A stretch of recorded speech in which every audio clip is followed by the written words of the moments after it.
Bonjour, bienvenue dans cette nouvelle vidéo. Ici Modibo Khan Diallo, bienvenue sur notre chaîne Sagato.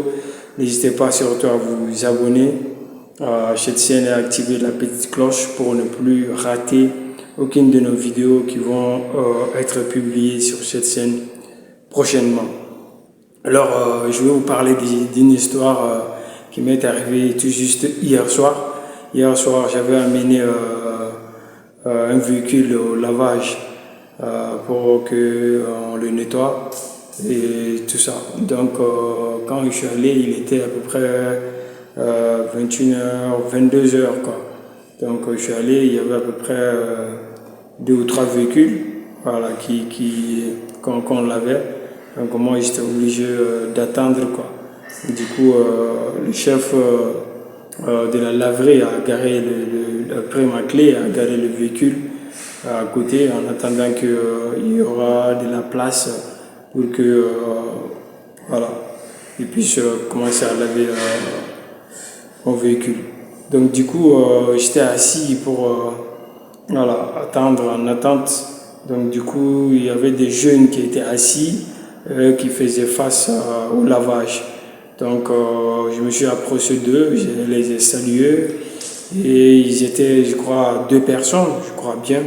Et il y a un qui s'est levé et m'a donné une chaise pour que je m'assoie. Bien évidemment, je me suis assis près d'eux. Voilà. Donc, du coup, soudainement, il y a une troisième personne qui est venue.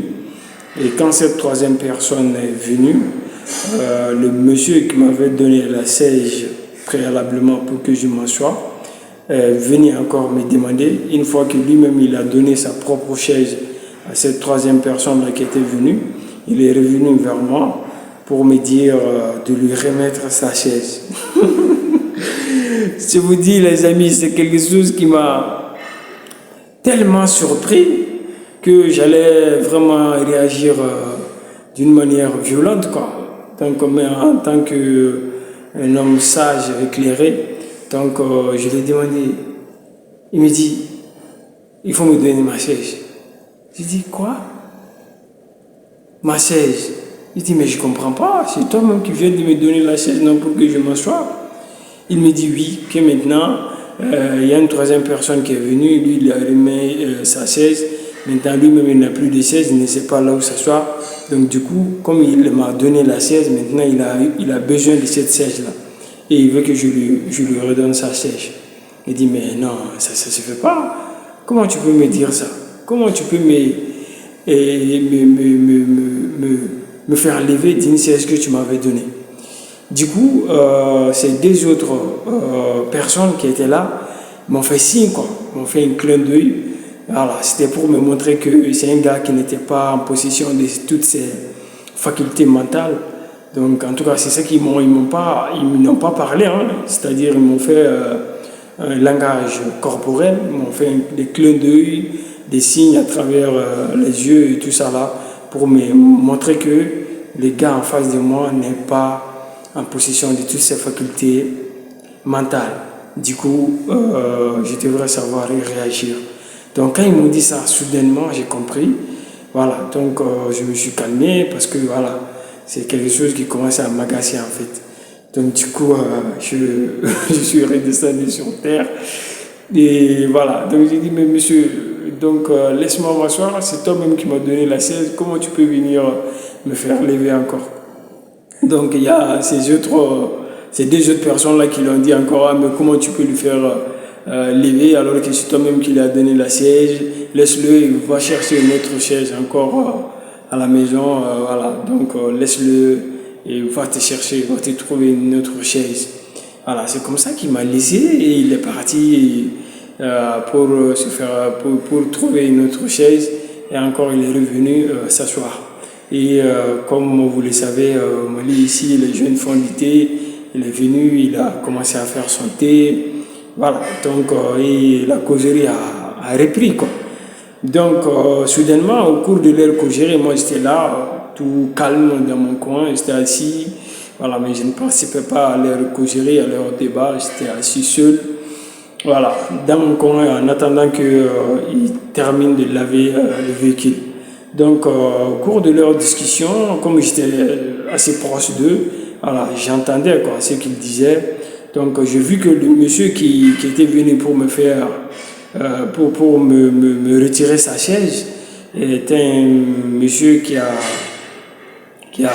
voyagé en fait, qui est allé jusqu'en Europe. Il a fait puis plusieurs pays d'Europe comme l'Italie, l'Allemagne, etc.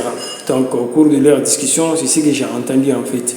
Donc il parlait de son séjour en Italie, en Allemagne, voilà, donc ce qu'il a eu à vivre là-bas, son vécu et tout ça là.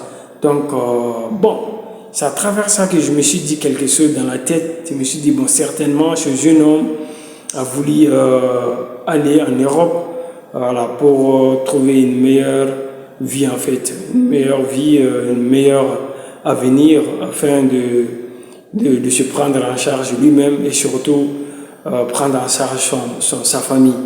Et c'est pas au cours de son voyage, parce que je vois que c'est quelqu'un qui est allé par la mer. Voilà, donc je ne sais pas au cours de son voyage qu'est-ce qui lui est arrivé, voilà, mais j'ai vu que c'est quelqu'un, voilà, qui a vécu beaucoup de choses en fait, qui a vécu beaucoup de choses, énormément de choses, que ce soit positif ou négatif, et qui sait, peut-être c'est ce qui est à l'origine de ce qui lui est arrivé aujourd'hui, c'est-à-dire et ce qui a fait qu'il a eu un problème mental et tout ça.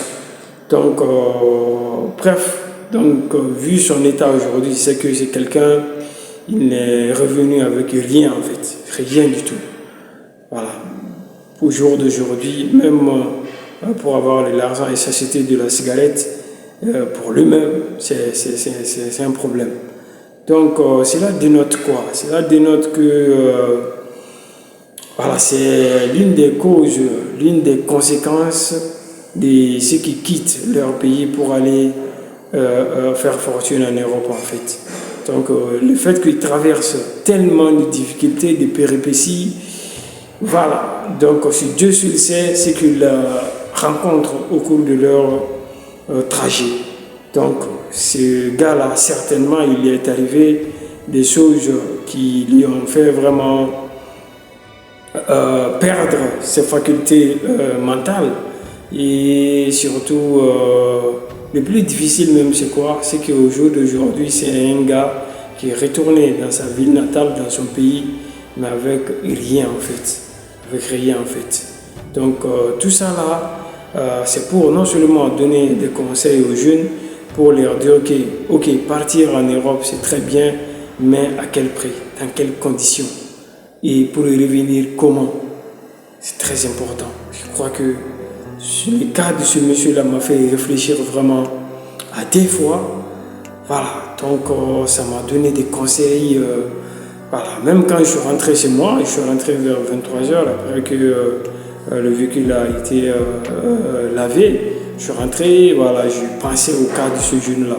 Jusqu'à ce que je me suis dit, bon, pourquoi pas ne pas en faire une vidéo. Donc, je crois que ça peut aider d'autres personnes. Voilà, donc c'est une histoire que je voulais vous partager. Et dites-moi ce que vous en pensez dans les commentaires. Et voilà. Donc, à très bientôt pour une prochaine vidéo. Surtout, n'hésitez pas à vous abonner à notre chaîne et à liker cette vidéo si surtout ça vous a plu. Très bientôt pour une nouvelle vidéo. Ciao, ciao.